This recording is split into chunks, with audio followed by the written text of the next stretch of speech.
बहुविधि क्रीडहि पानि पतंगा घुंघर बाजे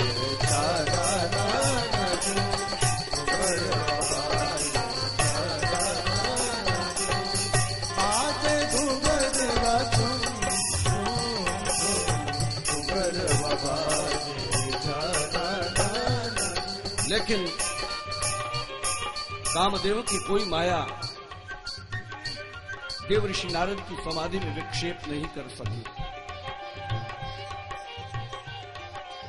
और अब कामदेव एक पुष्प का हार लेकर आए, आकर जय जयकार करने लगे, देव ऋषि नारद को प्रणाम करने लगे। और जैसे ही कामदेव ने प्रणाम किया तो देव ऋषि नारद की समाधि टूट गई। मेरे भाई बहन, जहां काम हार जाता है वहां तीन वस्तुएं सफल हो जाती। एक तो पुष्प का हार सफल होता, एक बार बार प्रणाम करना सफल होता है, और प्रशंसा के कुछ शब्द वो सफल हो जाते हैं। कोई बार बार प्रशंसा करे तो साधक को सावधान हो जाना चाहिए। अधिक स्तुति साधक में कहीं अहंकार का सृजन कर देती है। कोई बहुत अधिक प्रणाम करता हो, बार बार प्रणाम करता हो, तो साधक को चाहिए सावधान हो जाए, क्योंकि समस्या हो सकती है। और बहुत अधिक पुष्प के हार पहनाए जाएं,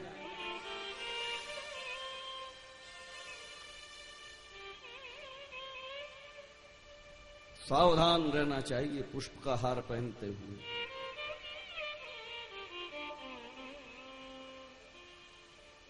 ये पुष्प का हार जीवन की हार बन सकता है, जीवन की हार। आपने कभी सोचा कि जो जीतता है उसे हार क्यों पहनाते हैं? क्योंकि ये जीत गया है, इसलिए अब इसे हार से हरा दो, हार पहना दिया जाता है।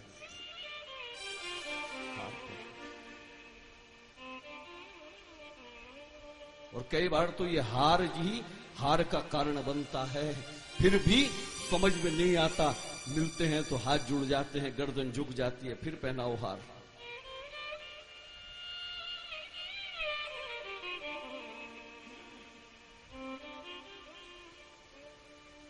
जहां काम हारता है वहां ये तीन वस्तुएं सफल होती हैं। देव ऋषि नारद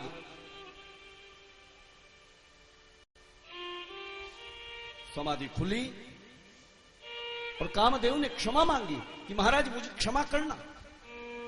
देव ऋषि नारद ने कामदेव को क्षमा करते हुए कहा, काम हम जानते हैं इंद्र को इंद्रासन का मोह है, ये तुमने तुम्हारी इच्छा से नहीं किया। ध्यान देना मेरे भाई बहन, दुर्गुणों पर क्रोध करना ही चाहिए, दुर्गुणों को कभी क्षमा नहीं करना चाहिए। भगवान शंकर की समाधि में काम ने विक्षेप किया तो भगवान शंकर ने जलाकर भस्म कर दिया। और देव ऋषि नारद क्षमा कर रहे हैं। ये ठीक वैसी स्थिति है जब युद्ध में कोई शत्रु हार जाए और उसे क्षमा कर दिया जाए, वो बच जाए, चला जाए, फिर वो शत्रु न जाने कब किस रूप में फिर से आक्रमण करता है। यही भूल देव ऋषि नारद से हुई।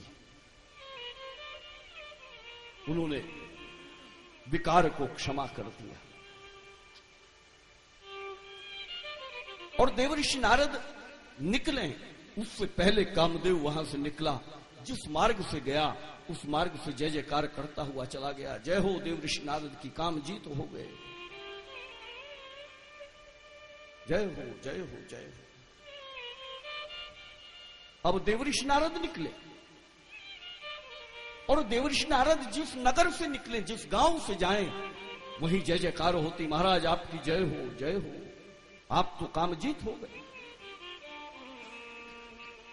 नगर नगर में मंच बनाए जाने लगे। देवर्षि नारद का नागरिक अभिनंदन होने लगा, स्वागत होता। और देवर्षि नारद को लगा कि हां सच, मैंने काम को जीत लिया है,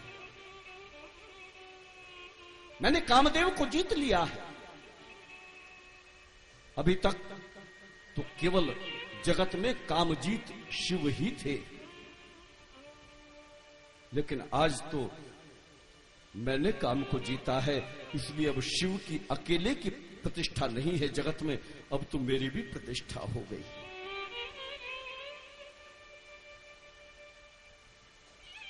और वहीं से देवर्षि नारद कैलाश की यात्रा करते हैं। शिव को समाचार दूं कि महाराज अब आप अकेले नहीं हैं, काम को जीतने वाले अब हम दो हैं। जाकर प्रणाम किया। भगवान शंकर ने पूछा कि देवर्षि बहुत दिन में आए, क्या बात? बोले महाराज आपको कोई समाचार मिला? बोले नहीं देवर्षि, कोई समाचार नहीं, कोई विशेष घटना। तो सच बताइए, आपको क्या कोई भी समाचार नहीं पता? भगवान शंकर ने कहा कि यहां कैलाश में ना तो अखबार आता है ना टीवी आता है, कैसे बताऊं? हमें कोई समाचार का पता नहीं भाई, क्या हुआ क्या? बोले महाराज वो जो कामदेव एक बार आपकी समाधि में विक्षेप करने आया था ना, उसने मेरी समाधि में भी विक्षेप करने का प्रयास किया। आपकी समाधि तो उसने तोड़ दी थी, लेकिन मेरी समाधि में विक्षेप नहीं कर पाया। मैं काम को जीत गया हूं। देवर्षि नारद को लगता है कि आज साधना मार्ग में मैं कहीं शिव से आगे चला गया।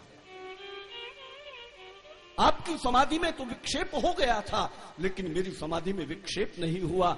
और आपने तो क्रोध करके काम को भस्म कर दिया था, लेकिन मुझे देखिए, मुझे तो क्रोध भी नहीं आता। मैंने क्रोध को भी जीत लिया, काम को भी जीत लिया।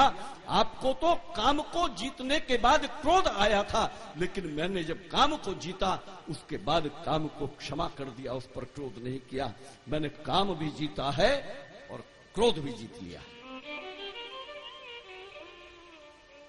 भगवान शंकर ने सुना बड़ी गंभीरता से बात को। बात तो पते की है, कह तो ठीक रहे हैं ये।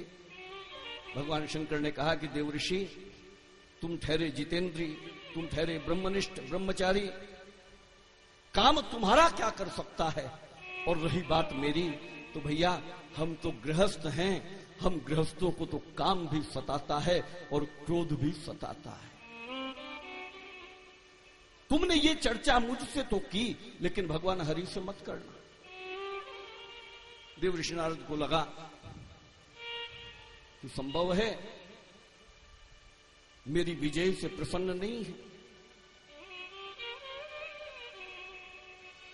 और जब जीत लिया है तो प्रशंसा तो होगी ही। उन्हें क्यों ना बताऊं?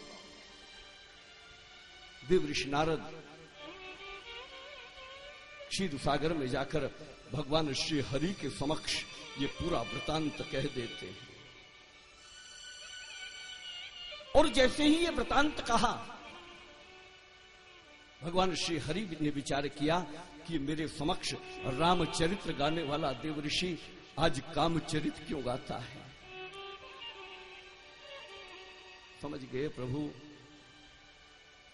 कि भक्त के हृदय में विष का अंकुर हो गया है, विषय का अंकुर फूट रहा है, और ये वृक्ष बने उससे पूर्व ही उसे नष्ट कर देना चाहिए। देवर्षि नारद ने प्रणाम करके कहा कि अच्छा अब हम जाएं। भगवान ने कहा बहुत दिनों के बाद आए हो,